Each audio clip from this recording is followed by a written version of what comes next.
अस्सलाम वालेकुम दोस्तों, की हाल चाल ने? ठीक ठाक हो दोस्तों? मैं थोड़ा मेज़बान मोहम्मद बिलाल। दोस्तों तुसी देखते पे हो प्यारा देश पंजाब टीवी।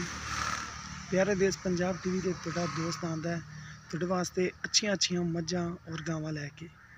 दोस्तों थोड़े वास्ते असी पाई तरोक के जानवर लभने और थोड़ी भी मेहरबानी है जिहड़े तुसी सानू वेखदे हो और साडे वीडियो नू शेयर करदे हो और कमेंट करदे हो और लाइक करदे हो। दोस्तों तुसी तुहानू उत्थे घर बैठे असी जानवर दिखाने ये भी असी पाई तरोक के दिखाने। बाकी थोड़ी भी मेहरबानी बड़ी है जिहड़ा तुसी सानू साडे चैनल नू लाइक और शेयर करदे हो। बाकी दोस्तों अगे रिक्वेस्ट है कि जिहड़े भी दोस्त नू मैं शेयर करा सबसक्राइब करे जरूर। यूट्यूब तो प्यारा देश पंजाब टीवी नू जिमें सर्च मारोगे अल्लाह दे हुक्म नाल अगे आएगा इंशाअल्लाह ताला। बाकी दोस्तों ने मेहरबानी ये करनी है कि मेरे चैनल में सबसक्राइब करना है। दोस्तों नाल ही असी हाँ, तुसी साडे नाल ते असी तुहाडे नाल। ते दोस्तों असी तुहाडे नाल हाँ, जिन्ना भी तुसी कर सकते हो साडे नाल प्यार कर सकते हो। बाकी मेहरबानी होएगी तुहाडी।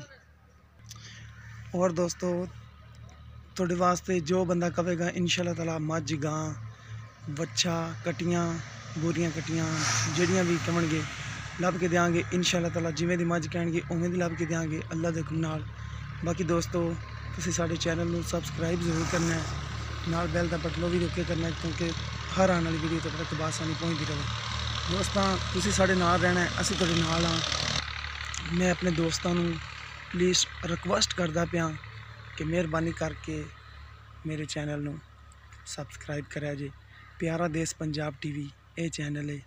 बाकी अगे वाले चैनल नू गूगल आई डी का कोई मसला बन गया सी, बाकी वो भी है दोस्त कोले।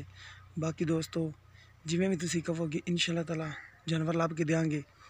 बाकी तुहाडे नाल असी तुसी साडे नाल असी पाई तरोक के तुहानू जानवर लभ के देने ते तुसी भी इंशाअल्लाह ताला बाकी साडे नाल रहना है, जानवर लभ के देंगे इंशाअल्लाह ताला।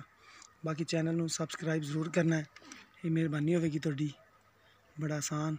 बाकी मिलांगे इसी तरह एक नवी वीडियो नाल। अल्लाह हाफिज़। चैनल ते इंशाअल्लाह ताला मझां और गावां नाल अपने मेज़बान मोहम्मद बिलाल नू दो इजाज़त। अल्लाह हाफिज़।